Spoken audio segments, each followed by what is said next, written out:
कल हमने किया था L equals to x by r, M equals to y by r, N equals to z by r. X y z क्या थे? Direction ratios. X y z क्या थे? Direction ratios. Are क्या था? मैग्नीट्यूड। एल एम एन क्या थे? Direction cosine. इसका मतलब अगर आपको डायरेक्शन कोसाइन निकालने हैं तो आप कैसे निकाल सकते हो?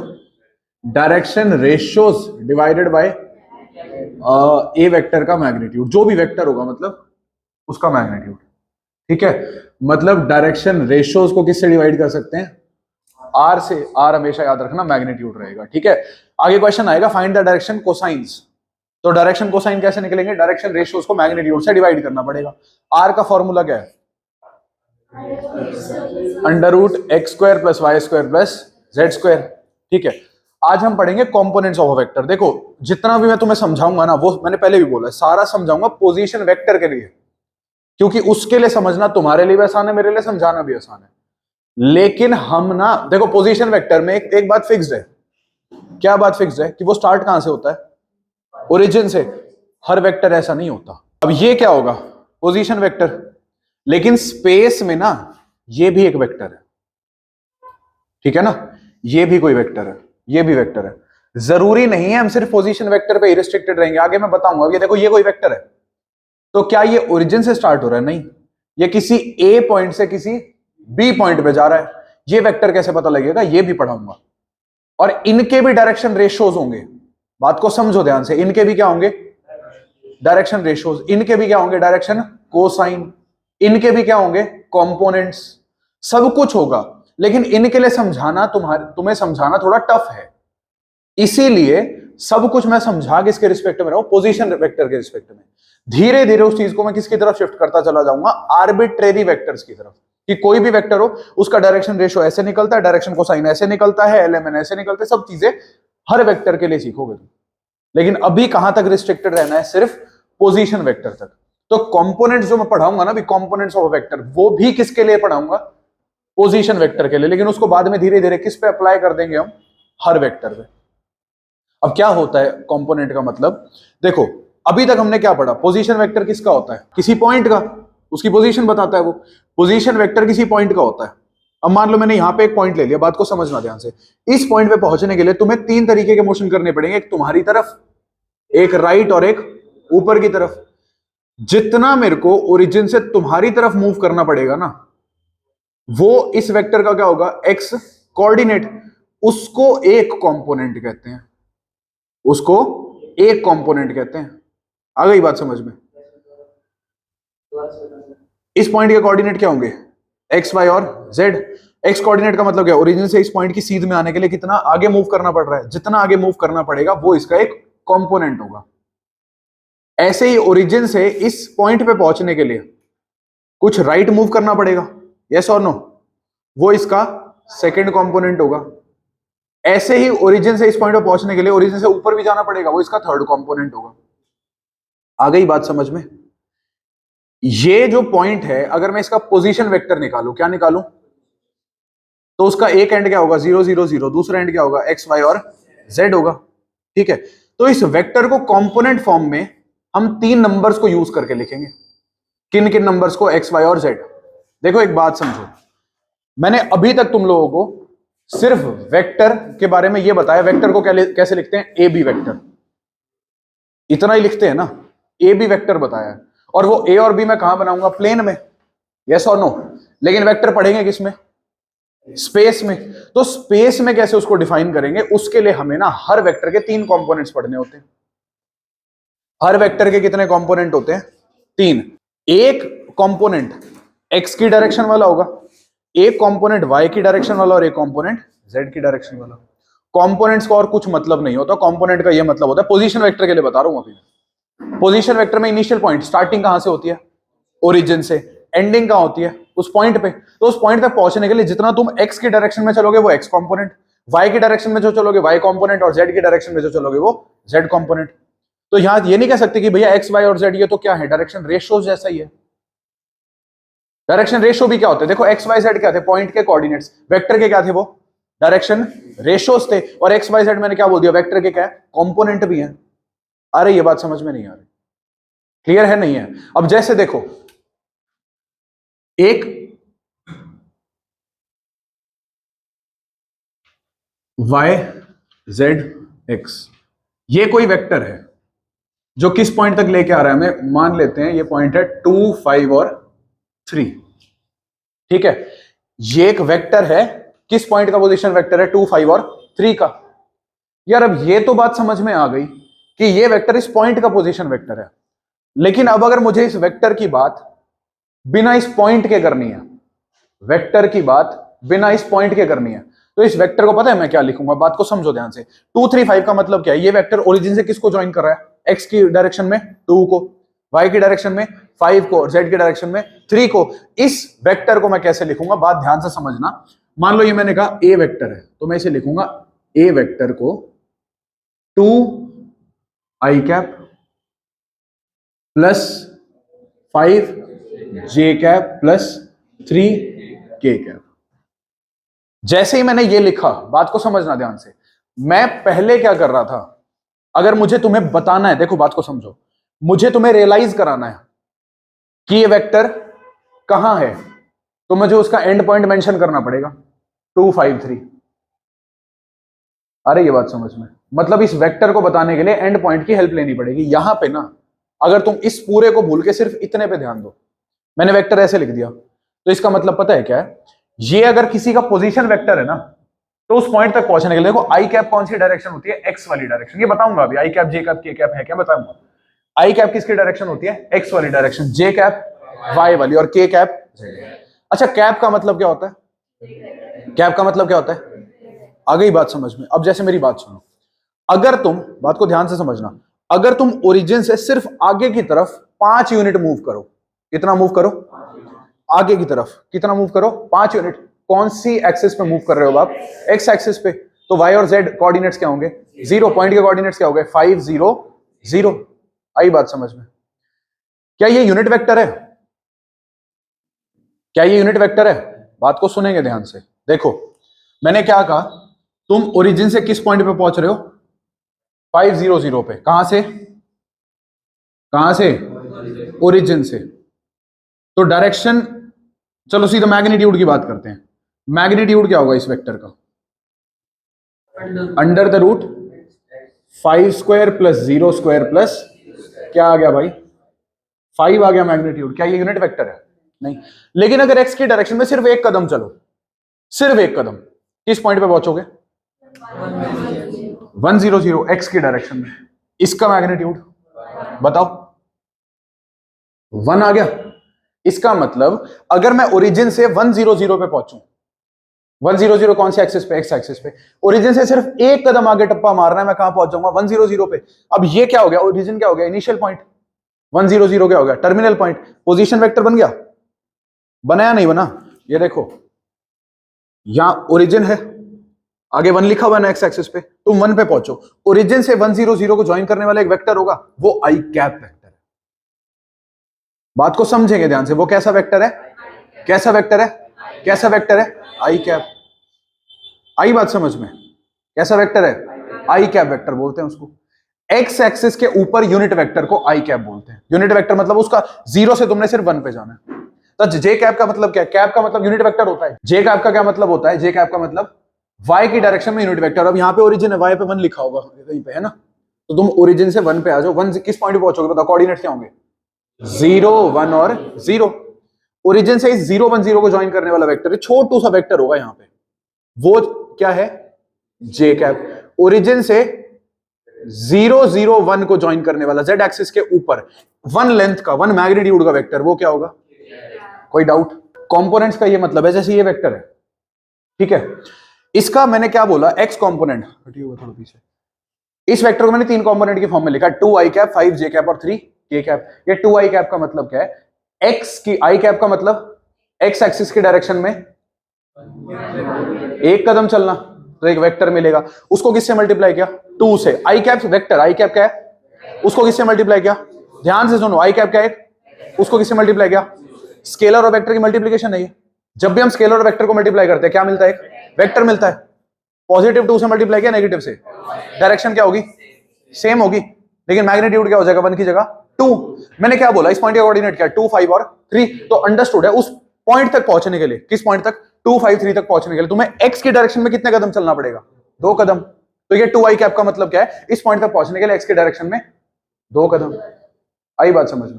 5j कैप का मतलब क्या है, j कैप किस तरफ वेक्टर है, राइट साइड, उसको किससे मल्टीप्लाई किया तुमने, किससे मल्टीप्लाई किया, मैग्नीट्यूड क्या हो गया 1 की जगह अब 5 हो गया मैग्नीट्यूड, यानी कि y की डायरेक्शन में कितने कदम चलना है, 5 कदम। 3k कैप का मतलब क्या है, ऊपर की तरफ 3 कदम, है ना। k कैप वेक्टर है, 3 क्या है scalar, scalar into vector, vector आएगा, मैग्नीट्यूड क्या हो जाएगा 3 टाइम्स हो जाएगा, ऊपर की तरफ वेक्टर है, मैग्नीट्यूड क्या है 3 है। आ गई बात समझ में, क्लियर है। तो हम ये कह सकते हैं, आ जाओ हम ये कह सकते हैं ये जो वेक्टर है ना, ये वेक्टर, इसका असर तीनों एक्सिस के ऊपर आ रहा है। कंपोनेंट मतलब इस वेक्टर के पार्ट्स, इसका असर तीनों एक्सिस पे आ रहा है। असर का मतलब है देखो, इसकी कुछ परछाई एक्स एक्सिस पे, कुछ परछाई वाई एक्सिस पे, कुछ परछाई जेड एक्सिस पे। कैसे, इस वेक्टर की वो क्या है value 2i cap plus 5j cap plus 3k cap. इसका ये मतलब है कि ये जो वेक्टर है ना, अगर मैं इस वेक्टर से एक्स एक्सिस पे परपेंडिकुलर बनाऊं तो वो कहां जाके टकराएगा, 2 पे टकराएगा, यस और नो, 2 पे टकराएगा। इसका मतलब कैसे होगा, कैसे होगा, कैसे होगा, कैसे होगा, हाँ। इसका मतलब क्या, बात को समझो ध्यान से, बस अभी लास्ट बात है, इसके बाद आगे चलेंगे। इसका मतलब क्या है, ये वेक्टर हो गया, तुमने परपेंडिकुलर गिराया तो इस वेक्टर की कुछ परछाई, कुछ इफेक्ट कौन सी एक्सिस पे आया, एक्स एक्सिस पे। कितनी लेंथ है ये 2, ठीक है। 2 इफेक्ट कौन सी एक्सिस पे आया, एक्स एक्सिस पे। अगर ऐसे रखें कितना इफेक्ट आया 5, कौन से एक्सिस पे, वाई एक्सिस पे। अगर ऐसे रखें कितना इफेक्ट आया 3, कौन से एक्सिस पे, जेड एक्सिस पे। तो इसके कितने कंपोनेंट हो गए, 3 कंपोनेंट।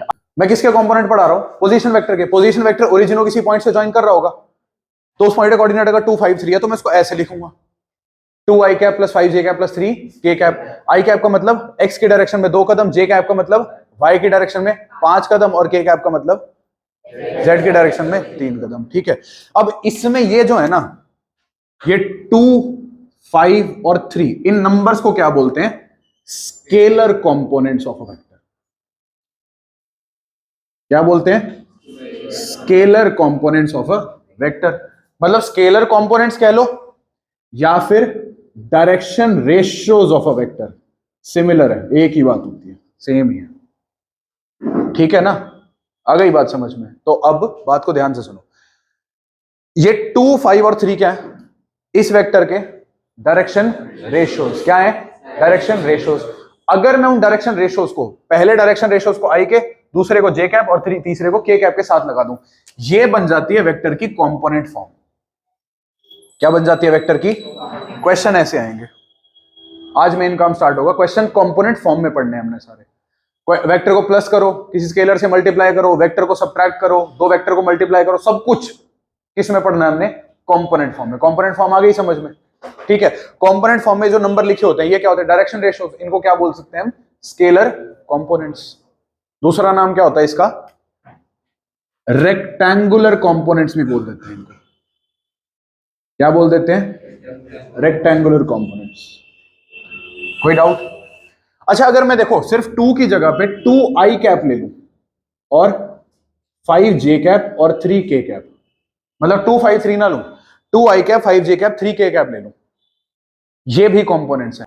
इनका क्या नाम हो जाएगा, वेक्टर कंपोनेंट्स, ठीक है। ये y axis, z axis, x axis, ये एक पॉइंट है जिसे कोऑर्डिनेट x y z है। मैंने o से p को ज्वाइन करने वाले पोजीशन वेक्टर को बोल दिया r वेक्टर।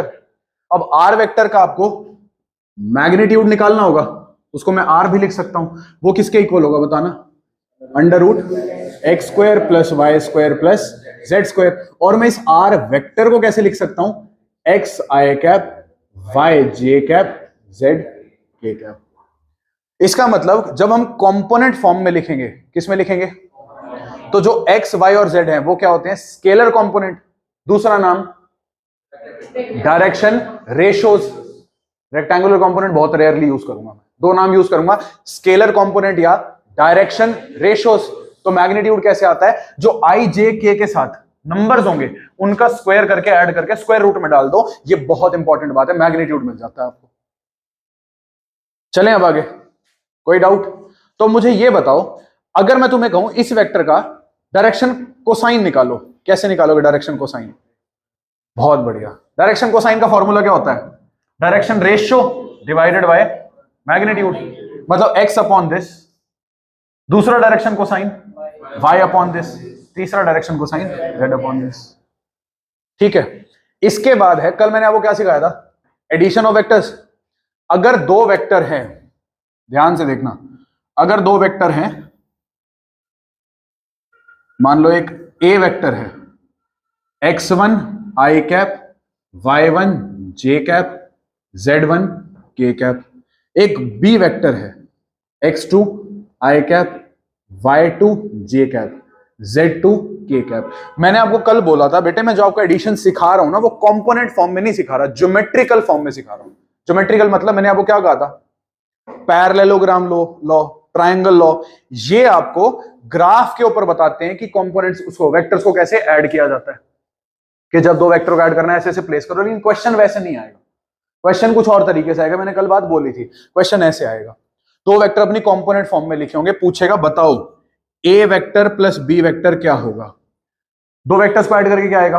वेक्टर। जब इस वेक्टर के कुछ कंपोनेंट है, इस वेक्टर के कुछ कंपोनेंट है, ऐड करके भी कंपोनेंट आएंगे। तो याद रखना, अगर आपको दो वेक्टर को ऐड करना है तो उसका एक्स वाला जो आई कैप वाला कंपोनेंट होगा, वो दोनों के आई कैप वाले कंपोनेंट्स को प्लस करके आ जाएगा। मतलब x1 और x2 को ऐड करो, भैया ये स्केलर था, scalar, scalar plus scalar, scalar, इसके साथ आई कैप लगा दो, ये एक नया वेक्टर का कौन सा कंपोनेंट बन गया? आई कैप वाला कंपोनेंट बन गया। Plus y1 plus y2 j component plus z1 plus z2 k component, मतलब k कैप। ठीक है, अगर मान लो सब्ट्रैक्ट करना है, मैंने आपको अभी तक सब्ट्रैक्शन ज्योमेट्रिकली नहीं बताई है, बता दूंगा, कोई बात नहीं, छोटी सी चीज है वो। a माइनस बी, तो क्या होगा भाई?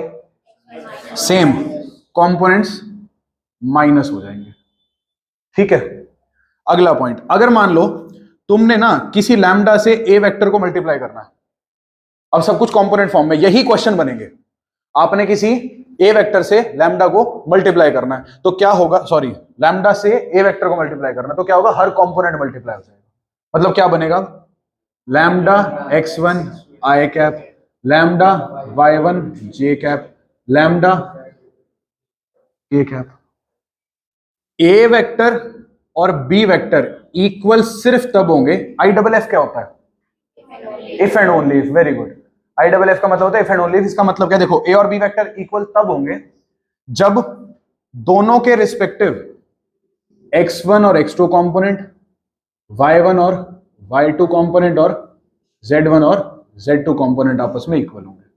अब इफ एंड ओनली इफ का मतलब क्या है? कि अगर ये हुआ तो गारंटी है ये भी होगा।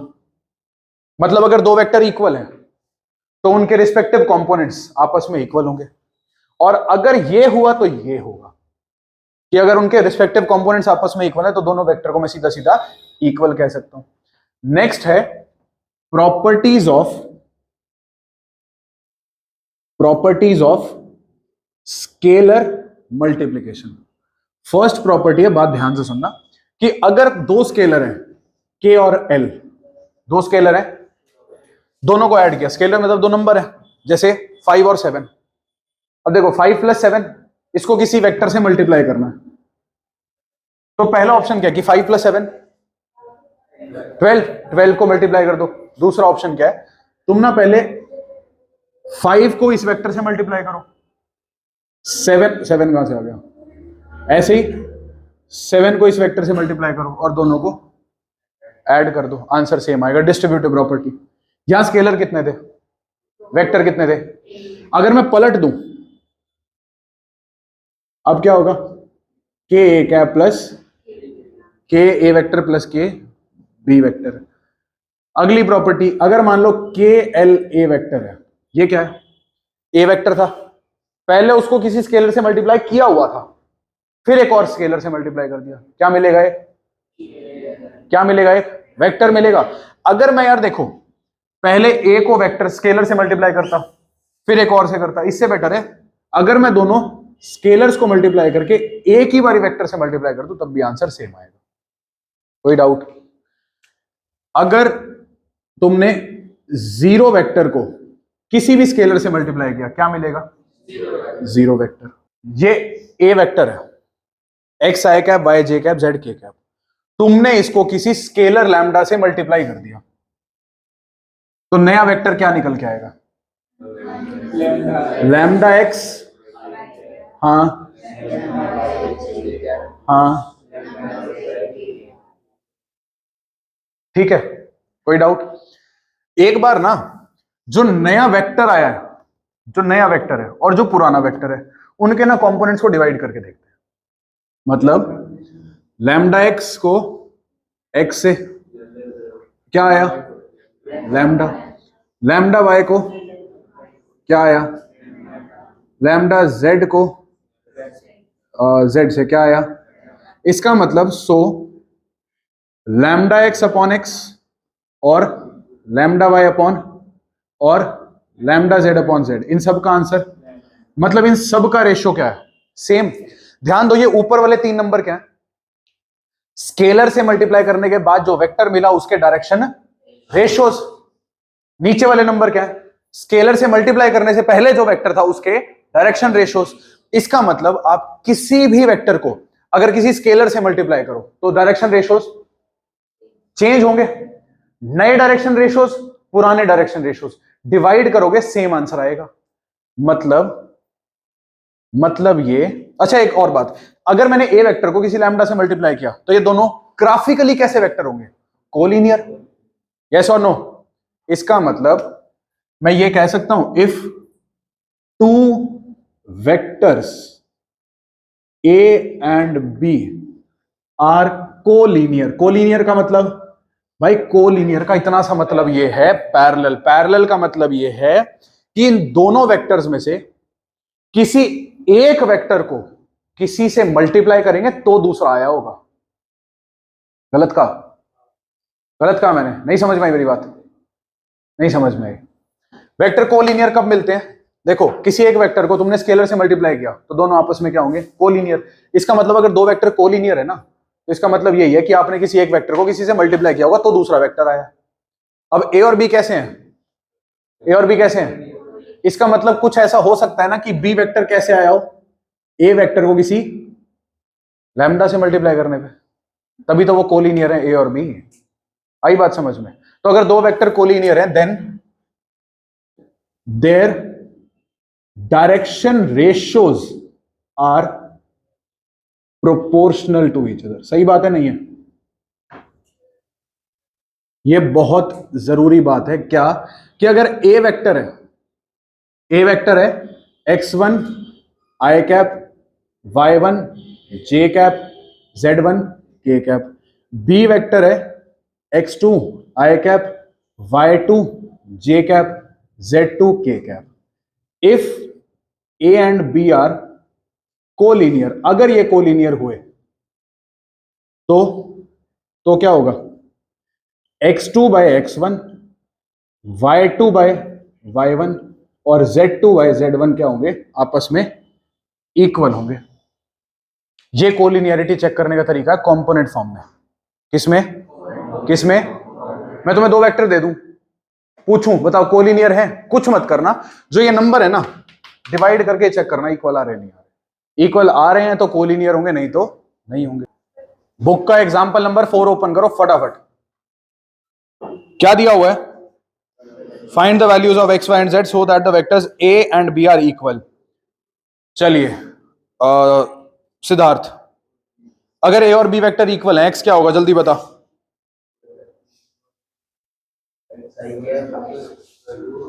एक्स क्या होगा? कैसे?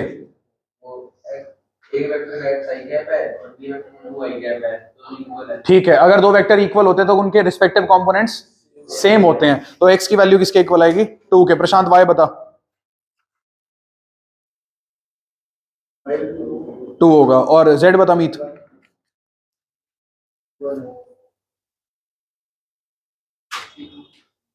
1 होगा। अच्छा, इक्वल वेक्टर कब होते हैं? ग्राफिकली बताओ, वेक्टर इक्वल कब होते हैं? डायरेक्शन और मैग्नीट्यूड।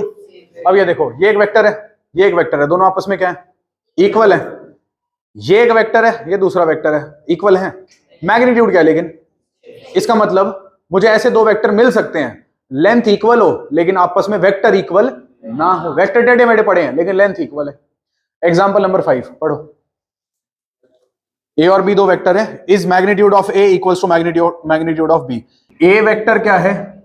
आई कैप प्लस 2j कैप।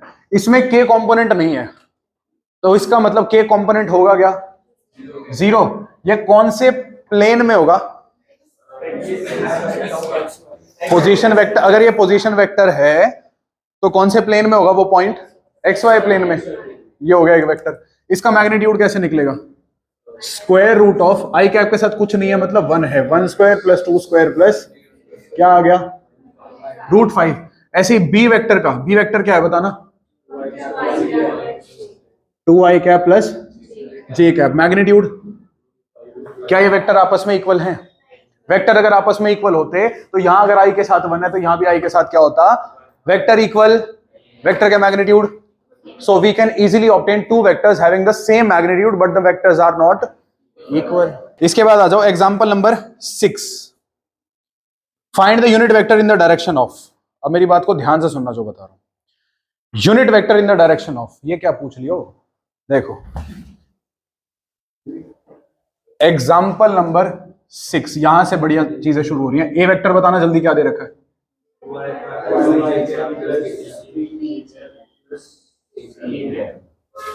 अगर ए वेक्टर तुम्हें गिवन है, अगर तुम्हें ए वेक्टर गिवन है तो उसका कुछ मैग्नीट्यूड होगा? होगा या नहीं होगा? होगा। हम किसी वेक्टर को स्केलर से डिवाइड कर सकते हैं? नहीं कर सकते। सुनो, अगर कोई ए वेक्टर है, मैं उसको 3 से मल्टीप्लाई करूं तो उसका मैग्नीट्यूड भी क्या हो जाएगा? 3 टाइम्स। यस और नो?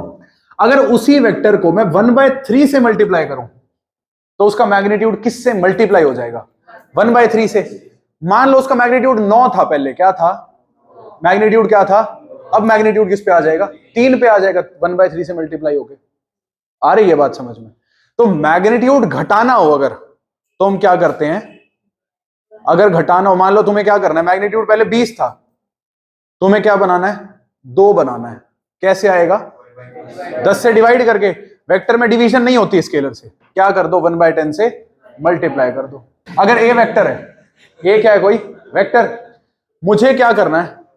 उसको, उसका यूनिट वेक्टर ढूंढना है। उसकी डायरेक्शन में यूनिट वेक्टर क्या होगा? बात को सुनना ध्यान से। ए वेक्टर की डायरेक्शन में यूनिट वेक्टर ढूंढना है, तो मैं क्या करूंगा? इसका कुछ मैग्नीट्यूड होगा, मुझे उसी मैग्नीट्यूड से, मान लो इसका मैग्नीट्यूड 5 है, तो मैं क्या चाहता हूं? इसका मैग्नीट्यूड 1 हो जाए। कैसे होगा? 5 से डिवाइड करने से। इसका मैग्नीट्यूड 20 होता तो मैं क्या चाहता? किससे डिवाइड करूं? 20 से। 20 से डिवाइड नहीं हो सकता, किससे मल्टीप्लाई हो सकता है? 1/। आई बात समझ में? अब सुनो यार, 1/3 से मल्टीप्लाई करना या 3 से डिवाइड करना एक ही बात है। तो हम क्या करेंगे? इधर देखो, ए वेक्टर है, उसको डिवाइड कर देंगे किससे? ए के मैग्नीट्यूड। ए का मैग्नीट्यूड अपने आप में क्या है? एक स्केलर। डिवाइड कर कह लो या 1/मैग्नीट्यूड से मल्टीप्लाई कह लो, क्या मिलेगा तुम्हें? A cap. अब मुझे एक छोटी सी बात बताओ जल्दी से। मान लो ये एक वेक्टर है जिसका मैग्नीट्यूड 5 यूनिट्स है। कितना मैग्नीट्यूड है? तुमने इसको 5 से डिवाइड कर दिया, तो ये मैग्नीट्यूड यहीं का यहीं श्रिंक हो जाएगा